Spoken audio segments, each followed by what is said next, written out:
آج کے دور میں اصل پیر کون ہے؟ صحبت نبی صلی اللہ علیہ وسلم کے اثرات۔ صحابہ کرام کو جو شرف نصیب ہوا وہ ان کی ریاست اور علمی کمالات سے نہیں بلکہ ان کو نبی اکرم صلی اللہ علیہ وسلم کی صحبت کی وجہ سے ملا۔ چنانچہ وہ صحابی جس نے ایمان کی حالت میں نبی اکرم صلی اللہ علیہ وسلم کے چہرہ انور کی طرف دیکھا اور چند ہی لمحوں کے بعد ان کو موت آ گئی تو ان کو ایسا درجہ نصیب ہو گیا کہ اگر ساری دنیا بڑے بڑے اولیاء، غوث، ابدال اور اقطاب سے بھی بڑھ جائیں تو اس صحابی کے درجے کو نہیں پہنچ سکتی۔ سیدنا امیر معاویہ کی فضیلت۔ امام شافعی سے کسی نے سوال کیا کہ حضرت سیدنا امیر معاویہ رضی اللہ تعالیٰ عنہ کا درجہ بڑا ہے یا حضرت عمر بن عبدالعزیز رحمۃ اللہ علیہ کا؟ عمر بن عبدالعزیز بعد کے دور کے تھے اور خلیفہ عادل تھے، جبکہ سیدنا امیر معاویہ رضی اللہ تعالیٰ عنہ کے زمانے میں بہت لڑائیاں رہیں اور انہی جنگوں کی وجہ سے حالات پرامن نہ تھے۔ اس لیے آدمی نے ان دو شخصیات کے بارے میں سوال کیا۔ امام شافعی نے ایسا جواب دیا جو سونے کی روشنائی سے لکھنے کے قابل ہے۔ چنانچہ فرمایا، جب سیدنا امیر معاویہ رضی اللہ تعالیٰ عنہ نبی اکرم صلی اللہ علیہ وسلم کے ہمراہ جہاد کے لیے نکلے اور ان کے گھوڑے کے نتنوں میں جو گرد اور مٹی جا پڑی، عمر بن عبدالعزیز رحمۃ اللہ علیہ سے اس مٹی کا درجہ بھی بڑا ہے۔ نیک لوگوں کی صحبت اختیار کرنی چاہیے جو اللہ اور اس کے رسول کی زندگی سے واقف ہوں۔ کسی نہ کسی موڑ پر ان کی صحبت انسان کے دل اور دماغ پر اثر کر جاتی ہے۔ ایک واقعہ بیان کرتی چلوں، ایک نقلی پیر کی حکایت۔ حضرت اقدس تھانوی نے لکھا ہے کہ ایک آدمی طالب صادق تھا، کسی شیخ سے بیعت تھا۔ اس شخص کی نظر اس کے مال پر تھی۔ اس آدمی نے ایک خواب دیکھا اور آ کر پیر صاحب کو بیان کیا۔ کہنے لگا، حضرت میں نے خواب میں دیکھا ہے کہ آپ کے ہاتھ پر شہد لگا ہوا ہے اور میرے ہاتھ پر گندگی لگی ہوئی ہے۔ بس پیر صاحب نے سنا تو فوراً کہہ اٹھے کہ یہ بالکل سچا خواب ہے، کیونکہ ہم دیندار لوگ ہیں، ہمارے ہاتھ پر شہد لگا ہوا ہے اور تم دنیا دار ہو اور تمہارے ہاتھ پر نجاست لگی ہوئی ہے۔ وہ کہنے لگا، حضرت ابھی پورا خواب تو سنیں۔ پورا خواب کیا ہے؟ کہنے لگا کہ آپ نے اپنا ہاتھ میرے منہ میں دیا ہوا ہے اور میں نے اپنا ہاتھ آپ کے منہ میں دیا ہوا ہے۔ مرید کو عقیدت کی وجہ سے شیخ سے پھر بھی فائدہ ہو رہا تھا، مگر شیخ کی نظر چونکہ مرید کی جیب پر تھی اس لیے اس کو اس سے نقصان ہو رہا تھا۔ پیر لگڑ چینا۔ اللہ کرے کہ ہمیں کوئی ڈانٹنے والا ہو۔ آج کل پیر مرید بن کر رہتے ہیں اور مرید پیر بن کر رہتے ہیں۔ پیر مریدوں کی رضا حاصل کرنے کے لیے ان کی خدمت کرتے پھرتے ہیں، اس لیے کہ پیر کی نظر مرید کی جیب پر ہوتی ہے۔ ایسے دنیا دار پیر نہیں، دو ہوتے ہیں۔ وہ تو پیر ہوتے ہیں، پتہ ہے کہ پیر کسے کہتے ہیں؟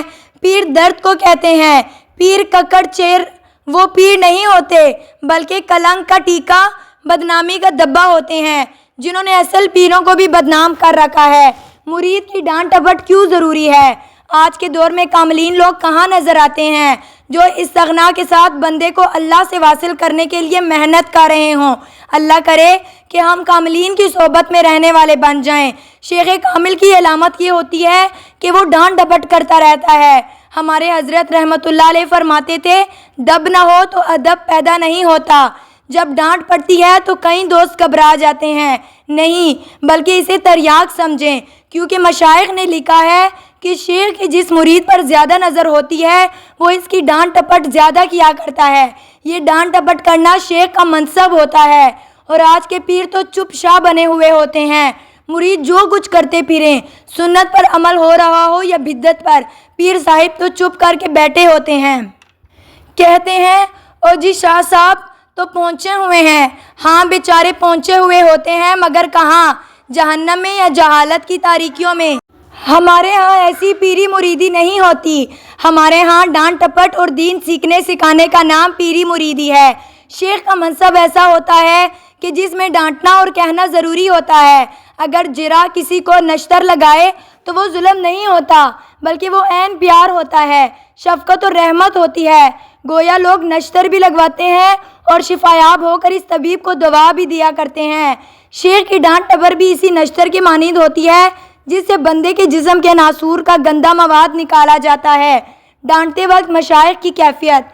حضرت اقدس تھانوی فرماتے ہیں کہ جب شیخ کسی کو ڈانٹتا ہے تو اپنے آپ کو اس سے افضل نہیں سمجھتا بلکہ اس کی حالت تو اس جلاد کی سی ہوتی ہے جس کو حکم دیا جاتا ہے کہ شہزادے کی فلاں غلطی پر 2 کوڑے لگاؤ۔ جلاد شہزادے کو کوڑے تو مار رہا ہوگا مگر اس کے دل میں اس شہزادے کی عظمت بھی ہوگی۔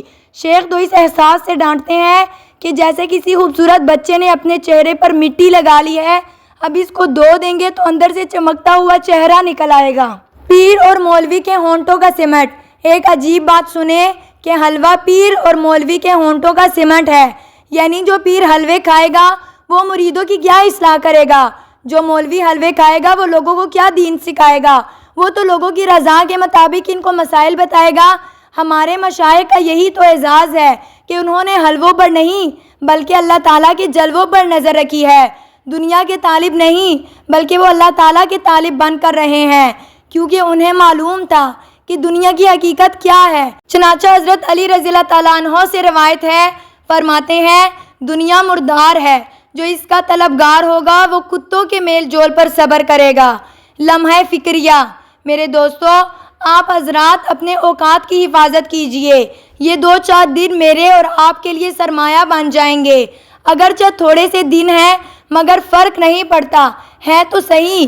دیکھیں، حضرت یوسف علیہ السلام کی خریداری کے لیے ایک بوڑھی عورت دھاگے کی اٹی لے کر چلی پڑی تھی۔ کسی نے پوچھا، اماں کہاں جا رہی ہو؟ کہنے لگی، یوسف کو خریدنے جا رہی ہوں۔ اس نے کہا، اماں اس کو خریدنے کے لیے بڑے بڑے امیر اور بڑے بڑے نواب آئے ہوئے ہیں، تو یوسف کو کیسے خرید سکتی ہے؟ کہنے لگی، مجھے بھی پتا ہے کہ میں یوسف کو نہیں خرید سکتی، لیکن صرف ایک تمنا میرے دل میں ہے کہ کل قیامت کے دن جب اللہ تعالیٰ فرمائیں گے کہ میرے یوسف کو خریدنے والے کون ہیں، کہاں ہیں، تو میں بھی یوسف کے خریداروں میں شامل ہو سکوں گی۔ سبحان اللہ۔ میرے دوستو، جب قیامت کے دن پوچھا جائے گا کہ میری یاد میں سفر کرنے والے کہاں ہیں، میری یاد میں بیوی بچوں کو چھوڑ کر مسجدوں کے دھکے کھانے والے کہاں ہیں، تو ممکن ہے کہ ہمیں بھی ان میں شمار کر لیا جائے۔ اگر ہم ان اوقات کی قدر کر لیں گے تو یہ ہماری زندگی کا سرمایہ بن جائیں گے۔ اللہ رب العزت ہماری اصلاح فرما دے اور قیامت کے دن ہمیں بخشے جانے والے گناہ گاروں کی قطار میں شامل فرما لیں۔ آمین ثم آمین۔ اللہ تعالیٰ سے دعا ہے کہ اللہ تعالیٰ ہمیں نیک لوگوں کی صحبت عطا فرمائے اور جعلی پیری مریدے سے بچائے۔ آمین۔ ناظرین کرام، یہ سب معلومات آپ تک فراہم کرنے میں نہایت محنت درکار ہوتی ہے، لہٰذا آپ سے گزارش ہے کہ ہمارے چینل کو ضرور سبسکرائب کریں، کمنٹ باکس میں حضرت محمد صلی اللہ علیہ وسلم ضرور ٹائپ کریں۔ جزاک اللہ۔ ملتے ہیں اگلی ویڈیو کے ساتھ۔